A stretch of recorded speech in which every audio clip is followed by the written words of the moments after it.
Naging mainit ang paghaharap sa unang pagkakataon ng kasambahay na si Bonita Baran at ng mga dati niyang amo na inaakusahan niyang ng maltrato umano sa kanya.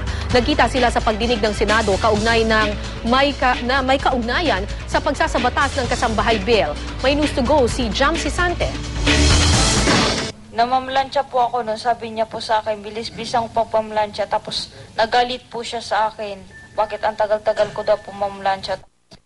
Ang po yung mukha ko. Ito ang iginiit ng kasambahay na si Bonita Baran sa pagharap niya sa pagdinig ng Senate Committee on Labor. Sa unang pagkakataon, nakaharap niya ang kanyang mga dating amo na di umano'y nagmalupit sa kanya at nagplansya sa iba't ibang bahagi ng kanyang katawan ng 6 na beses. Pero giit ng mag-asawang Reynold at Annalisa Marzan, hindi nila sinaktan si Baran. Ayaw mo pa nga sanang umuwi noong May 22, 2012 dahil sa takot mo sa iyong ama. Nabanggit mo na lagi kayong binubugbog ng magkakapatid at kung minsan pa ay sinasako niya kayo, binibiti ng patiwarik habang hinahampas.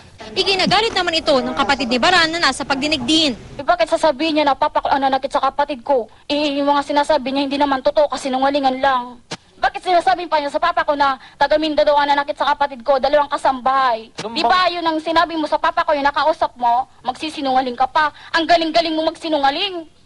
Walang iya ka.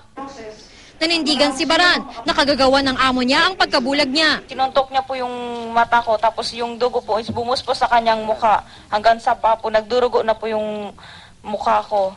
Tapos nawawala na po akong paningin doon po. Sabi ng Forensics Laboratory ng Public Attorney's Office. The cause of the blindness of the right eye, Your Honor, is traumatic injury. Caused by what? Blunt injury, Your Honor. Blunt instrument or blunt... Blunt instrument or a fist or blunt force. Pero itinanggi ni Mrs. Marzan na sinaktan niya si Baran. Paliwanag niya, si Baran daw ang nagkuskus sa sarili niyang mga mata, kaya ito nabulag. Mensahe niya sa dating kasambahay. Bonet, alam mo, mahal ka ng mga anak ko. Alam mo, mahal din kita. Alam mo, tinuring kita na parang kapatid, Bonet. Lahat ng mga payo, binigay ko sa'yo. Naiyak din si Mrs. Marzan habang ikinikwento ang takot ng malamang may warrant of arrest na laban sa kanilang mag-asawa. Lalo pang naging masalimuot ang kwento sa revelasyon ni Senador Jinggoy Estrada na kinasuhan pala ni Mrs. Marzan ang sarili niyang asawa noong 2008 ng paglabag sa Anti-Violence Against Women and Children Act. Nagdemanda sa'yo mismo, itong asawa mo, yung katabi mo, si Annalisa Marzan. Are you not aware of this? Hindi po. Never ko po nagagawang mga ganyan ng yung misis ko. Mrs. Marzan, ikaw ba nag-file ng kaso laban sa asawa mo? Opo. Pero hindi po alam ng asawa ko yun. Hindi naman po perfect ang pagsasama namin. Pero po hindi ko po itinuloyan dahil po sa mga anak namin. Sa isang punto, nairita si Estrada sa isang babae sa likod ng mag-asawa na panay raw ang pagkuha ng video sa kanya. What is the reason for you taking videos of me?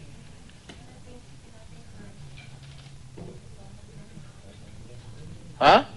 Do you plan to put me on YouTube? Itinanggi naman ito ng babae. Jam Sisante, GMA News. Ang ilipat sa Quezon City Police District ang mag-asawang Marzan dahil sa kasong serious illegal detention.